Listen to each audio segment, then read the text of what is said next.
Greetings, it's Iain from Martio here. Welcome to a one-off album review. Now, there's nothing of significance to new albums coming out. We throw in these one-off albums, and this one is for sort of a request by Michael from Ricefield Records. And he showed this the other week, and I said, look, let's give this a love at some stage, and today we're going to. And it's Hollywood Dream by Thunderclap Newman. Now, Thunderclap Newman are an English rock band that Pete Townsend of The Who and the manager Kit Lambert formed in 1969 in a bid to showcase the talents of John Speedy Keane, Jimmy McCulloch and Andy Thunderclap Newman. They only made the one album, didn't they? And they were a band from 69 till 71. And the bass player was called Bijou Drains, but eventually we found out that it was actually Pete Townsend. So they produced the album, and it was done in his Twickenham home. And there was lots of arguments as usual during its tours, and they just folded in 1971. So their only studio album is called Hollywood Dream. And John Speedy Keane did lead vocals, drums, percussion, acoustic guitar, conga, glockenspiel, gong and maracas. Andy Newman, who's a fine keyboard player, and he plays saxophones as well. He played tin whistle, glockenspiels, Bengali flutes and Japanese battle cymbals and all sorts of Indian finger cymbals. Jimmy McCulloch, acoustic guitars and electrics, and bass played by Bijou Drains, who we all know who that is. Chris Morfitt did the harmonica. Ian Green did some string arrangements on a well-known track off here. So the first track is called Hollywood Number One. Now, highlights on this is this really good bass line from Pete Townsend. Not just a great guitarist on the 6th string, he could play a mighty good bass line, and it is very, very good. And you've got some lovely Andy Newman piano on this. It's a really good track. Then we have The Reason. Nice guitar work on here. It's really good, but what makes this one is the harmonica. It really lifts this track.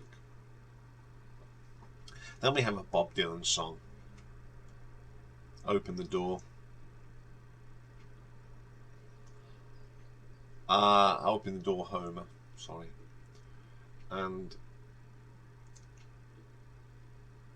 which is better?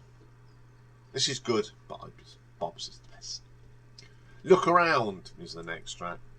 That opening riff is so 1969. It's a brilliant track. It's float away sort of thing. It's my second favourite track on the album. It's just a brilliant song. Then we have the long track, of course, Accidents. So many good things on here. Like my harmonica, Pete's bass line that sort of really holds this song together. And there's got a great guitar solo, lots of 60s distortion. It's just a brilliant track, very underrated track. Just love that. What a way to end side one of this album. Then we get Wild Country. Certainly got this 60s feel to it. Not a bad track. It's got that psychedelic sound as well. Incredible sounds coming out of that track. When I would say this is the weakest track on this. It's a strange thing. I don't know if it was also produced by other substances, but it just didn't do it for me. But the Old Cornmill does. It's a lovely track, some great work here on the guitars. Really strong track. I don't know, some real strange piano work here from Andy Newman, but it works. It's an album of its time, I think, and that's what makes it so quaint. Then we have this little instrumental called Hollywood Dream. Again, it's just so psychedelic and dreamy, and some nice acoustic guitars on this. There's some nice bass, some nice keyboard sounds. It's just a really good track. Then we get Hollywood number 2. It's got a killer guitar solo on this, very 60s and swing and hippie. The piano is really good as well. And then we have this little oddment at the end, which became a huge hit for them. Something in the Air. What an excellent track. What can you say? It's just a great 60s track. I love the guitar on it. It's a great vocal, and it's a great way to end a very underrated but excellent album. And as I was, to sum it up, it does get forgotten about.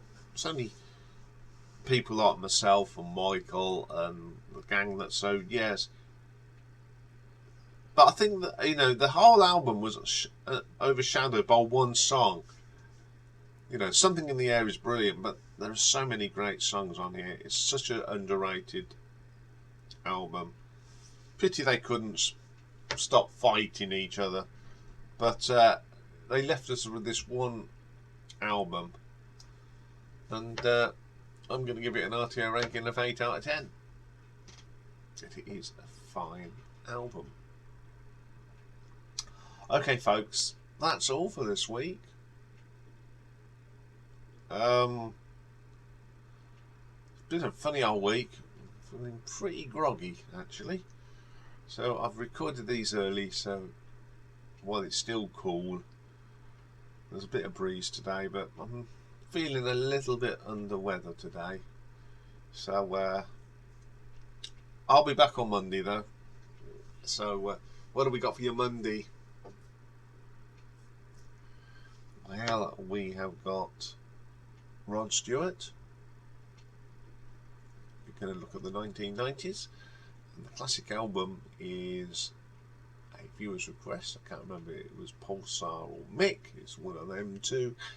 And we're going to have a look at Hero and Heroine from the Strawbs.